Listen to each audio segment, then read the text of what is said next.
I was carrying a stack of folded towels down the hallway when I heard my daughter's voice from the living room, sharp enough to stop my steps. She wasn't speaking softly, just low enough that it sounded private. When I moved closer, her words slipped through the doorway, clear and cold. "He won't fight back." The tone wasn't casual, it was certain. I stood there with the towels pressed against my chest, knowing immediately the sentence wasn't meant for me to hear. Her husband noticed me first. He straightened too quickly, forcing a half smile that didn't reach his eyes. His shoulders tightened in a way that told me he hadn't expected an audience. My daughter turned, startled, and the shift in her expression lasted only a second before she smoothed it into something polite. I didn't ask what they were talking about. I just stood there, pretending I walked in at the wrong time. While the room carried attention neither of them bothered to name. I set the towels on a chair, feeling the faint pull in my left knee as I lowered myself. Age has made simple motions feel heavier, and I know they both see that. My daughter moved around me with a brightness that felt forced, asking if I needed tea or help with the laundry. She spoke too quickly, as if layering her voice over the sentence that still echoed between us. I answered calmly, keeping my tone steady, but inside something unsettled itself and refused to be quiet. Her husband kept glancing toward the hallway, like he was checking whether anyone else might have heard. His eyes avoided mine in a way that wasn't rude, just careful. I studied his posture, the stiffness in his hands, the way he tried to guide the conversation back to normal. He commented on the weather, the groceries, the same small things people reach for when they want to fill space without saying anything real. Each word felt like a cover placed over a wound they hoped I wouldn't notice. My daughter sat across from me with her legs crossed, tapping her thumb against her knee in a quiet rhythm. It was a habit she never had when she was relaxed. She watched me longer than usual, as if studying how I reacted to each sentence. Her questions became oddly specific. Whether I had been feeling tired, whether I was keeping up with paperwork, whether I had checked the mail recently. None of them sounded like concern. They sounded like she was taking inventory. I kept my responses short. Part of getting old is learning when to speak and when to let silence say more. While she talked, I noticed a slim folder on the coffee table, half hidden under a magazine. It wasn't there earlier. It had the shape of something official, the kind of documents people don't leave out unless they're planning to use them soon. She moved her hand to cover it slightly when she caught me looking. Nothing in the room was loud, yet everything felt louder than it should. My daughter's sudden sweetness, her husband's restless glances, the unfinished sentence hanging in the air. They pressed together in a way that told me something was shifting behind my back. I didn't know the shape of it yet, but I recognized the beginning of a trap, long before anyone admitted there was one. The house felt different after my wife passed, as if the walls themselves had lost the sound they were meant to hold. I tried filling the empty hours with small routines, but they only reminded me how quiet a home can become when one voice disappears. Even simple tasks felt heavier without someone beside me to share them. Grief doesn't shout. It settles like dust, and I lived in it longer than I admitted. Those slow months made me softer in ways I didn't see until much later. My daughter's visits changed during that time. She came when she needed something: money for a repair, help with a bill, a place for her kids to stay while she ran errands. At first, I welcomed any company, grateful to hear footsteps in the hallway again. But her stays were short, and she always left before the silence fully broke. She didn't ask how I was managing or whether the house felt too large. Her questions were mostly practical, things that led back to what she needed, not what I felt. Her husband was different about it. Polished, polite, and always scanning the room like he was checking for missing pieces. He had a way of steering conversations toward property taxes, insurance, and documents I never thought twice about before. He'd ask if I kept things updated, or if I had backups for important papers. It sounded helpful at first, the kind of advice adults give aging parents. But there was a tone under it that felt less like concern and more like calculation. I didn't push back. Grief makes a man accept things he normally wouldn't. There were small moments that hinted at her impatience. Times when she corrected how I organized my desk or sighed when I misplaced a receipt. Once, when I told her I still handled my own bills, she looked at me as if I was insisting on doing something unsafe. She didn't argue. She simply paused too long, the kind of pause that gives someone's real opinion away before they speak. I told myself she was just stressed or overwhelmed. and I let it pass. As the months went on, she asked more often about where I stored my personal documents. She said she wanted to help me stay on top of things, but her questions were oddly persistent. When I mentioned a letter I had filed away, she asked which drawer it was in, then followed up the next week, as if the location mattered more than the content. She once asked if she could keep a spare key to my file cabinet, in case something happened. I laughed it off, not realizing the seriousness behind her tone. One afternoon, she grew quiet when she noticed I had moved some folders into a different drawer.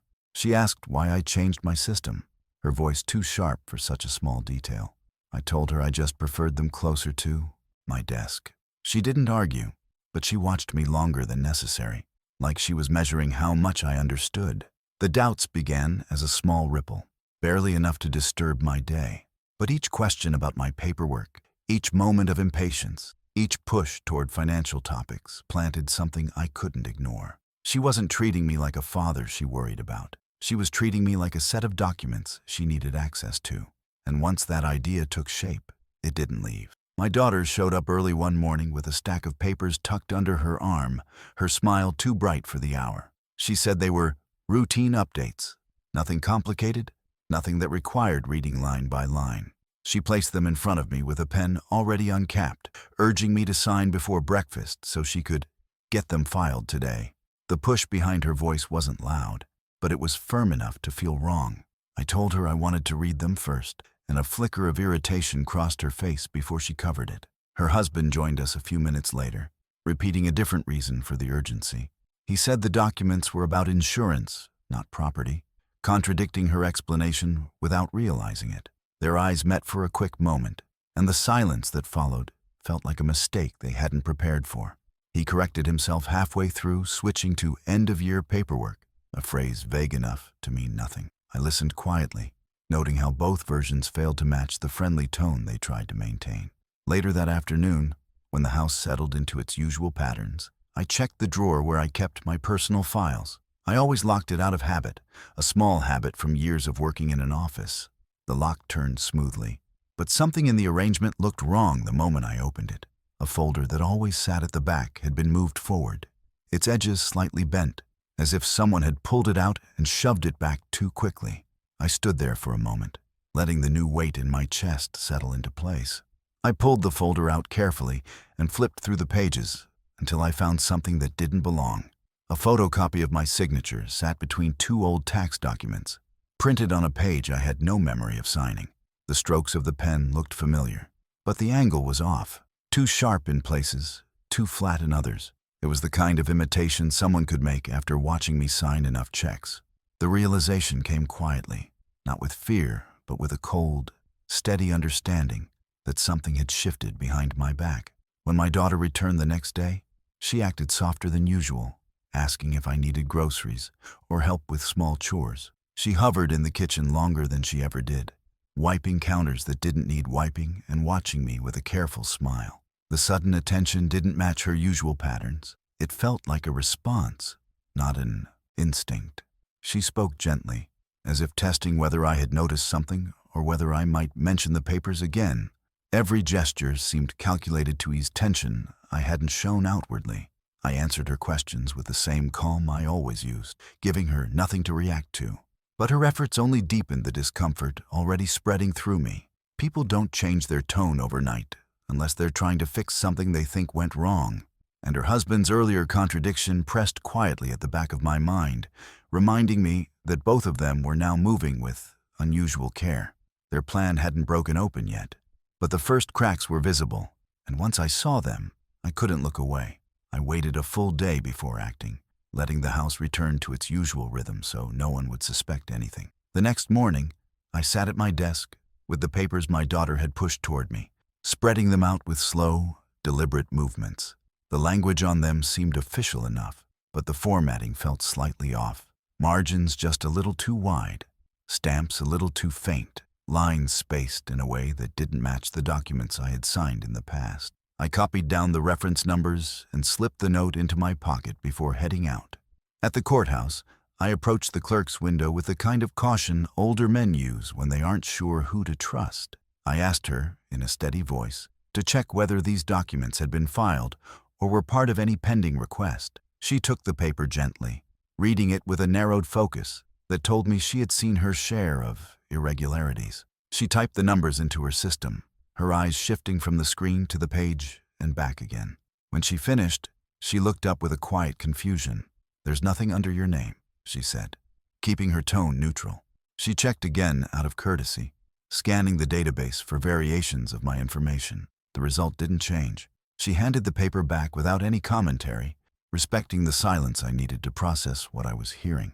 I thanked her, careful not to let the tension in my chest show through my voice. The air in the building felt colder as I stepped away from the counter. I found an empty bench in the hallway and looked at the paper again, letting my eyes trace every detail. A judge's name sat near the top, printed in a bold font meant to look authoritative. I knew that name. It belonged to someone I once worked with at a community event years back. But the spelling on this document was slightly off. One letter swapped in a way that someone unfamiliar with the court wouldn't catch. It wasn't a typo. It was a careful imitation. Whoever made the document wanted it to pass a quick glance, not close inspection. The signature block raised another concern. The lines were spaced unevenly, and the seal at the bottom looked more like a blurry stamp than an official imprint. It struck me then that this wasn't a simple misunderstanding or misplaced file. Someone had tried to create something that looked legal without understanding how genuine forms were constructed. The idea settled over me with the same quiet certainty I felt when I found the photocopied signature in my drawer. When I returned home that afternoon, my daughter was in the kitchen, sorting through a stack of mail. She greeted me with a brightness that felt forced, asking if everything was all right and whether I needed help with anything. I asked her small, harmless questions. When she printed the papers, why the margins seemed different, whether she had filed anything recently. Her smile flickered at each question, the kind of flicker people get when they're searching for an answer that won't expose too much. She gave short responses, all vague and oddly synchronized with her husband's earlier explanations. I didn't press further. I didn't let suspicion show. But the hesitation in her voice told me more than any document could. Something false had been built around me, piece by piece, and I was only now beginning to see the shape of it. I sat at the kitchen table with the document spread out in front of me, staring at the lines with a focus sharpened by quiet dread. The clerk's confusion still echoed in my mind, so I called a retired paralegal I knew from my working years. I read her a few lines over the phone, keeping my tone steady. She told me plainly that the papers weren't harmless updates. They were written to give someone else control over my property if I signed them. The words were simple, but the meaning carried a weight that settled in my bones. When I hung up, I walked to the small drawer where I kept my bank statements. The folder felt lighter than usual, and when I opened it, several pages were missing. I searched the desk carefully, checking behind envelopes and books, telling myself I might have misplaced them. But the gaps in the sequence made it clear they hadn't been lost. They'd been removed. I felt a quiet pressure behind my ribs, not panic, just the cold understanding that access had been taken without asking. The drawer lock suddenly felt more decorative than useful. Later that afternoon, I stepped outside to clear my head, and my neighbor across the street waved me over. He's the kind of man who notices everything without prying, someone who's lived on the block long enough to read patterns. He mentioned seeing my son-in-law collecting my mail earlier in the week, saying he assumed it was with my permission. The comment was casual, tossed out with no suspicion, but it tightened the thread running through my thoughts. My mail wasn't something anyone else needed to handle. Back inside, I checked the box where I kept unopened envelopes. Several were sliced open and resealed poorly, the glue uneven along the flaps. One was from the bank, another from my insurance provider. The dates matched the missing statements.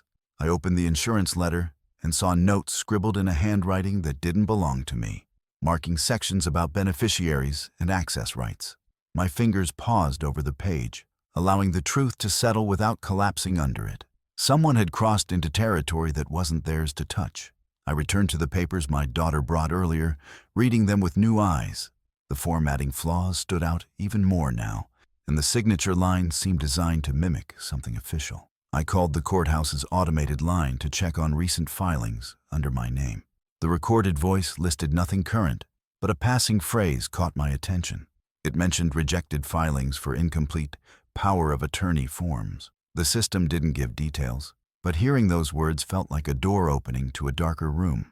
Someone had tried to submit something on my behalf and failed. I didn't need full proof to understand the direction things were headed. The pattern was forming with a clear, deliberate shape. Papers pushed in front of me, missing financial records, mail lifted from the box, and a forged attempt to claim authority I never granted.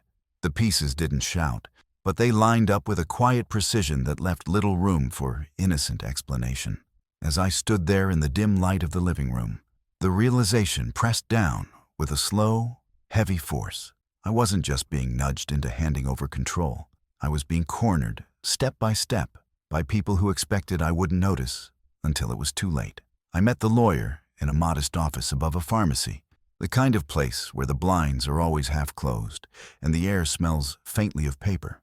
My neighbor had spoken highly of him, calling him steady, practical, and the kind of man who doesn't waste words. When he shook my hand, his grip was firm but not forceful, and he motioned for me to sit with a quiet nod. I placed the forged documents on his desk, watching his eyes narrow slightly as he read. He didn't rush. He took in every line with the patience of someone who's learned that the truth hides in small details. When he finally looked up, there was no softness in his expression. He told me plainly that these papers were designed to remove my authority over my own property. The forged signature, the altered formatting, the false judge's name, each element pointed to an attempt to bypass proper procedure and gain control. He tapped a line near the bottom, explaining how the wording shifted responsibility away from me in a way that wasn't accidental. His explanation was simple and direct, leaving no room for misinterpretation. I felt the weight of it settle into the room, like a slow fog. He leaned back and asked how the documents ended up in my hands. I told him in brief terms, careful not to add emotion or detail that didn't matter. He listened without interrupting, his jaw tightening as I described the pressure to sign and the inconsistencies in their stories. When I finished, he set the papers aside and folded his hands, studying me for a long moment. Then he spoke with a gravity that left no space for comfort. "They're preparing to make decisions for you," he said. The sentence landed with the kind of certainty that doesn't need to be repeated. He explained how seniors are often targeted, not with force, but with paperwork, timing, and silence. He talked about subtle shifts in behavior, withheld mail, forged signatures slipped into stacks of legitimate forms. He mentioned how people close to the victim usually orchestrate it, using familiarity as a tool rather than a relationship. His tone didn't dramatize anything. It simply laid out a pattern that matched every step I had already noticed. Listening to him felt like watching someone turn on a light in a room I'd been navigating in the dark. He told me the most dangerous moment wasn't the forged document itself. It was the period right after, when the people behind it realized they were running out of time. Desperation, he said, makes people move faster and hide less carefully. He advised me to protect my information, secure my accounts, and avoid signing anything without direct review. He wrote down a list of actions I needed to take immediately, his handwriting sharp and controlled. None of his instructions felt dramatic. They were steps for survival, not strategy. Before I left, he asked whether my daughter or her husband knew I was meeting with him. I told him no, and he nodded with approval, saying secrecy was essential now. His final words carried a calm warning. If I handled things carelessly, I could lose control of everything without understanding how it happened. Walking out of the office, the cold air hit my face with a clarity I hadn't felt in weeks. The threat wasn't vague anymore. It had shape, intention, and direction. And if I made one wrong move, it would swallow me whole. I spent the next morning moving through the house with a quiet purpose, checking drawers and cabinets with the steadiness of someone who finally understood the ground beneath his feet. Every folder they had touched felt different now. Papers shuffled out of order, envelopes opened too neatly, pages stacked with quick, careless hands. I gathered everything into a single box, keeping my movements slow so I didn't disturb the fragile balance inside the house. Each document carried a small piece of the truth, and I needed all of them in one place before anyone noticed what I was doing. When the box was full, I drove to the lawyer's office without telling anyone. He spread the contents across his desk, sorting through them with the practiced calm of someone who had untangled cases like this before. He pointed out key pages, altered dates, mismatched fonts, signatures that didn't align. and placed them into a separate file that he labeled only with my initials. He explained what each piece meant, not in legal jargon, but in plain terms I could carry with me. The file he assembled wasn't just evidence, it was a shield I hadn't realized I needed until now. Back at home, the shift in my daughter's behavior was immediate. She asked about the documents the moment I walked in, her voice strained under a thin layer of politeness. When I told her I hadn't signed anything yet, she reacted with a sharpness that slipped through before she caught herself. She forced a smile a second too late and began fussing around the kitchen, moving objects without purpose. Her movements were fast, restless, the kind that reveal more worry than words ever could. She didn't ask why I was taking my time. She only asked when I planned to finish. Her husband arrived later that evening, and the tension rolled in with him. He didn't greet me the way he usually did. He walked straight to the dining table and looked at the empty spot where the papers had been. His jaw tensed, and a shadow of frustration crossed his face before he smoothed it over. He spoke in short sentences, tapping his finger against the table as if measuring how much control he still had. The anger wasn't loud. It was contained, simmering just beneath the surface. He avoided looking at me directly, as if eye contact might reveal too much. I kept my voice steady when he asked about the documents, answering with the same simple line. I needed more time. He didn't argue, but the silence that followed said more than anything he could have shouted. He stepped outside to make a call, though his pacing through the window made his frustration clear. My daughter hovered near the hallway, listening, her eyes darting between the door and me. The calmness they expected from me wasn't there anymore, and they felt it. That night, I sat in my bedroom with the lawyer's file spread in front of me. I reached for my phone and dialed a number I hadn't used in years. The man on the other end answered with the same grounded voice I remembered, a retired judge who had once been a close friend. I told him only the essential pieces, and he listened without interruption. When I finished, he let out a slow breath and said he'd help me navigate whatever came next. His calm assurance settled over me like a weight I could finally carry. The fight hadn't started yet, but the house was already shifting around it, and I knew I needed to be ready for whatever moved next. The courthouse hallway felt colder than the morning air outside, a long stretch of muted walls and polished floors that carried every footstep like a warning. I walked beside my lawyer, and just behind us, my old friend, the retired judge, moved with the quiet steadiness of someone who had spent a lifetime watching lies unravel. We reached the small hearing room, and through the narrow window in the door, I saw my daughter and her husband seated at the table with a stack of papers between them. Their faces were tight, expectant, as if they believed the outcome had already been written.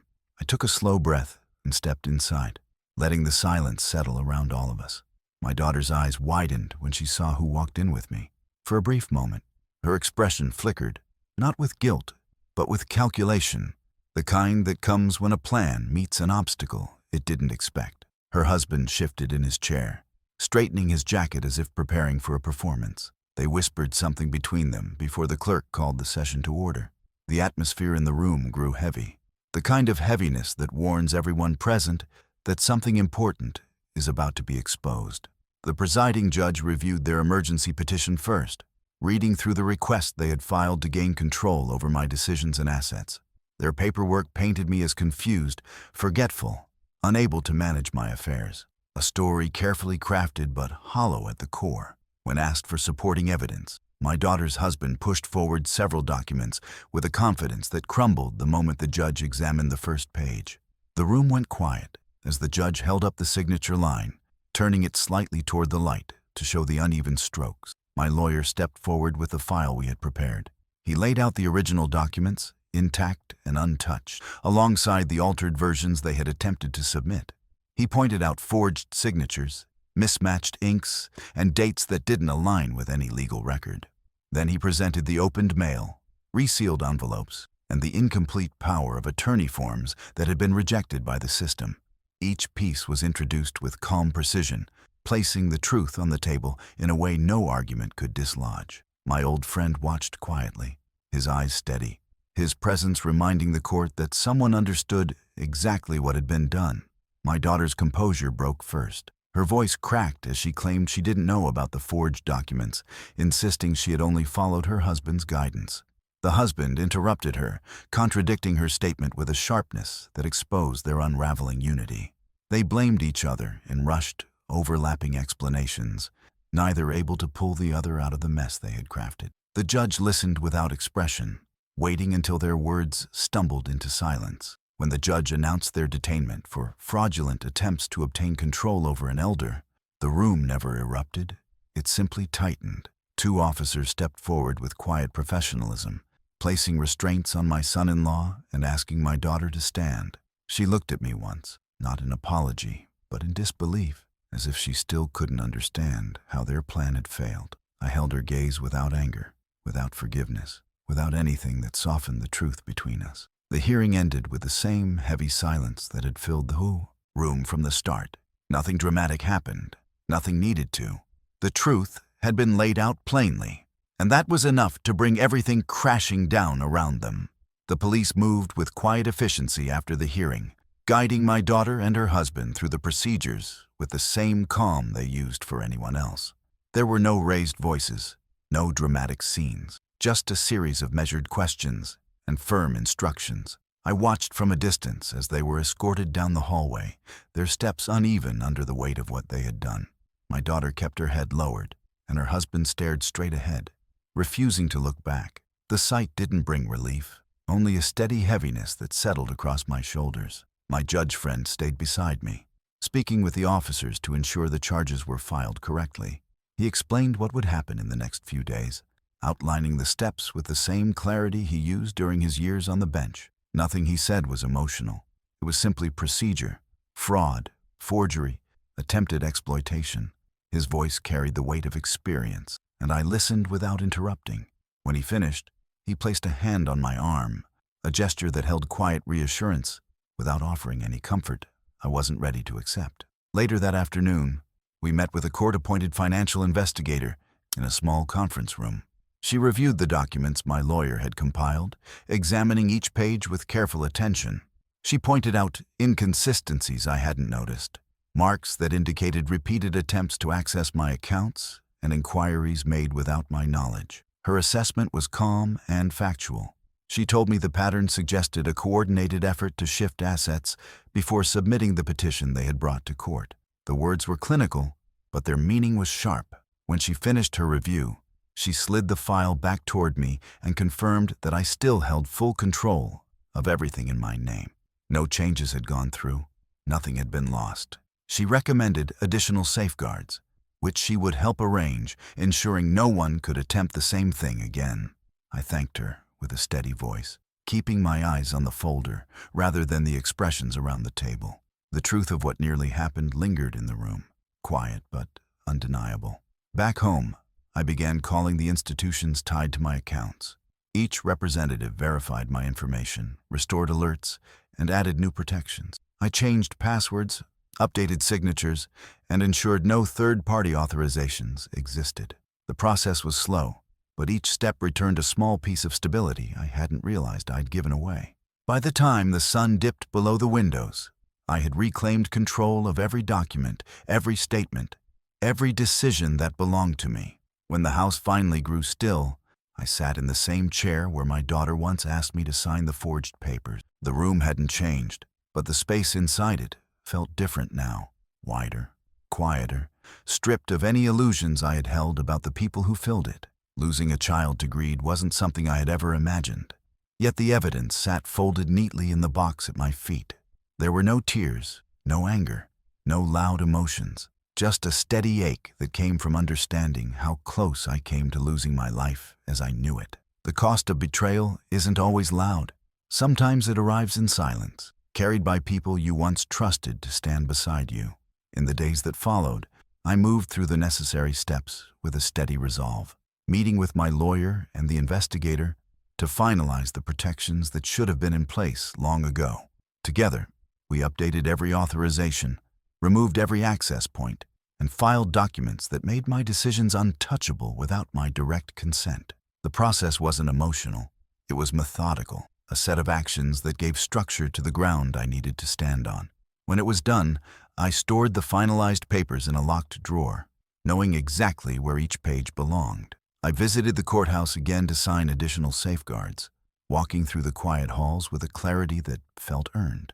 The clerk handed me a stamped copy confirming that no legal authority could be transferred without a thorough, in-person review. The ink on the page looked clean and final, not something anyone could imitate or sneak past. I folded it carefully and placed it inside my jacket, carrying it like a shield rather than a victory. Protecting myself didn't feel triumphant. It felt necessary. At home, the silence returned, but it no longer felt like the silence after my wife passed. This one had weight, not emptiness. It held the echo of conversations I ignored, questions I brushed aside, and assumptions I made because I wanted to believe my family meant well.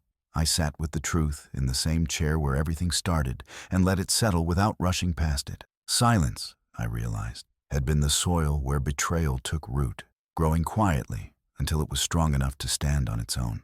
I spent the next mornings reviewing my files, setting up a simple system that I alone controlled. I labeled envelopes, created folders, and stored only what mattered in places no one else could reach. I checked my accounts personally, reading each line instead of glancing over summaries. These weren't rituals of fear. They were habits of someone reclaiming their life inch by inch. Age doesn't take a man's abilities. Neglect does, and I had neglected my own understanding for too long.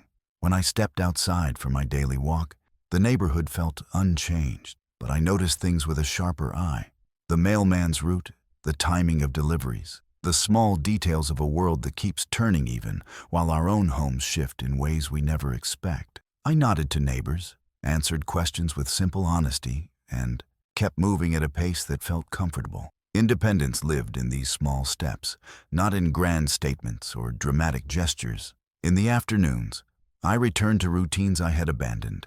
I cooked my own meals, cleaned my desk, and repaired a loose hinge on a cabinet door. None of it fixed the deeper wound, but each task reminded me that I still had control over the pieces of my life that mattered most. Living alone didn't intimidate me. It grounded me. It gave me space to think, without the weight of someone else's intentions pressing against my decisions. I didn't look through old photos or revisit memories that hurt more than they helped. I didn't wonder what could have been different. Some truths are too clear to soften. Some endings don't need reflection, they just need acceptance. And as I closed the final folder and placed it in its rightful place, one thought settled with a quiet certainty I could finally name. Growing old isn't the danger, trusting the wrong person is.